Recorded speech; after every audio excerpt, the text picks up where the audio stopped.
ইসলামের ইতিহাসে হজরত সালমান ফার্সি এর জীবন এক অনন্য দৃষ্টান্ত।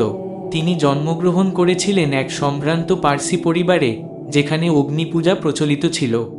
কিন্তু তিনি সত্যের সন্ধানে এক দেশ থেকে আরেক দেশে পাড়ি দিয়েছেন এবং শেষ পর্যন্ত ইসলাম গ্রহণ করেছেন। সালমান ফার্সি এর জন্ম পারস্যের বর্তমান ইরান ইস্পাহান শহরের জয়ন এলাকায়। তার পরিবার ছিল অত্যন্ত ধর্মপরায়ণ এবং তিনি অগ্নিপূজার জরথুস্ত্র ধর্ম প্রধান পুরোহিতের ছেলে ছিলেন। কিন্তু একদিন তিনি এক খ্রিস্টান উপাসনালয়ে গিয়ে দেখলেন তারা আল্লাহর ইবাদত করছে এবং এতে তার হৃদয় গভীরভাবে প্রভাবিত হল।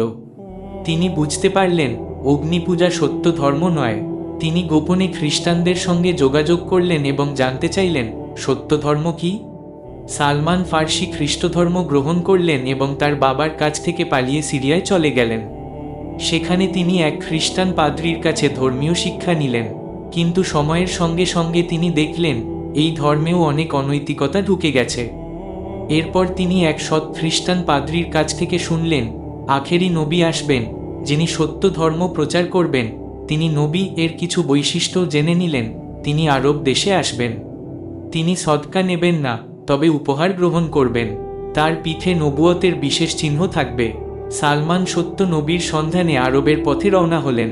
কিন্তু দুর্ভাগ্যবশত এক ব্যবসায়ী তাকে প্রতারণা করে দাস হিসেবে বিক্রি করে দিল। তিনি এক ইহুদির অধীনে দাসত্ব করতে থাকলেন এবং একসময় তাকে মদিনায় নিয়ে যাওয়া হলো। সালমান শুনলেন একজন নবী ঘোষণা দিয়েছেন যে তিনি আল্লাহর রাসূল। তিনি নবীজি এর কাছে গোপনে গেলেন এবং 3টি পরীক্ষা করলেন। প্রথমে তিনি কিছু সদকা দিলেন, নবীজি নিলেন না। এরপর তিনি উপহার দিলেন, নবীজি গ্রহণ করলেন।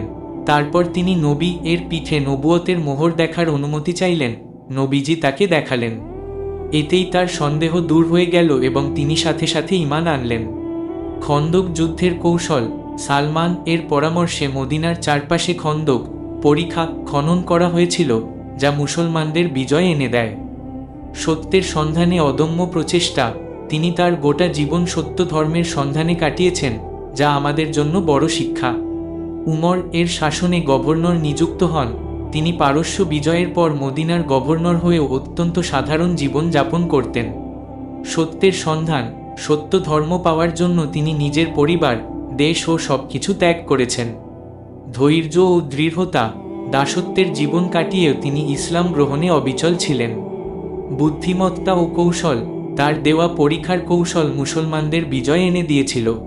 হজরত সালমান ফার্সি এর জীবন আমাদের শেখায় সত্যের জন্য সংগ্রাম করলে আল্লাহ অবশ্যই সাহায্য করেন।